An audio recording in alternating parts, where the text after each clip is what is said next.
So आता आपण refurbishment project बद्दल बोलणार आहे. सो हा एक गार्बेज टिपर आहे. सो ही एक टाटाची चॅसिस आहे आणि याच्यावर हा जो गार्बेज बॉक्स आहे, हा गार्बेज बॉक्स ह्याच्यावर लागलेला होता आणि हा गार्बेज बॉक्स चा प्रोजेक्ट जो आहे तो आपल्याकडं कशासाठी आलेला आहे, रिफर्बिशमेंटसाठी आलेला आहे. रिफर्बिशमेंट होताना काय, हा गार्बेज बॉक्स ज्यावेळेला याच्यावर लागतो त्याला इथं बऱ्याच वेळेला ओला कचरा सुका कचरा अशा प्रकारे अरेंजमेंट असते, पण ओल्या कचऱ्यातली वगैरे जी लिक्विड असतं लिक्विड असतं ते खाली पसरून बऱ्याच वेळेला खालच्या शीटला डॅमेज करतं, वेल्डिंगच्या ठिकाणी असेल किंवा शीटला रस्ट करतं आणि तो 4-5 वर्षानंतर तो खराब होतो.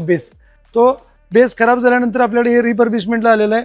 सो ही चॅसिस आहे, हा बाजूचा प्लॅटफॉर्म आहे, त्यानंतर ही सब चॅसिस आहे. सब चॅसिसच्या वर ही एक बेस फ्रेम आहे ज्यामध्ये हायड्रोलिक सिलेंडर आहे, हा पॉवर पॅक आहे. त्यानंतर त्याच्यावर हा बॉक्स बसतो. सो जर तुम्ही बघितलं की बेस शीट बदललेली आहे, कम्प्लीट बेस शीट बदललेली आहे. मागच्या साईडला त्याची जी एक फ्रेम आहे ती फ्रेम पण आपण नवीन टाकलेली आहे.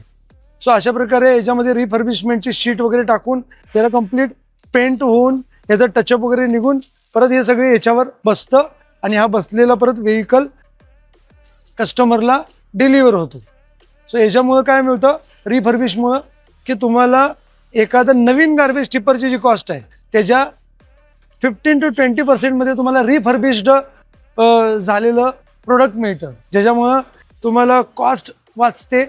त्याच्यानंतर तुम्हाला जे एक्झिस्टिंग प्रोडक्ट आहे तेच नंतर युटिलाइज करता येतं आणि तुम्हाला नंतर त्याची जी लाईफ आहे, व्हेकलची लाईफ 15 वर्ष आहे. गार्बेज बॉक्स जनरली 4 ते 5 वर्षात त्याची बेस शीट वगैरे खराब होते, तो बदलल्यानंतर परत त्याला 4 ते 5 वर्षाची ॲडिशनल लाईफ मिळते. सो हे गार्बेज टिपर रिफर्बिशमेंट प्रोजेक्ट बद्दल आपण पाहिलं. थँक्यू.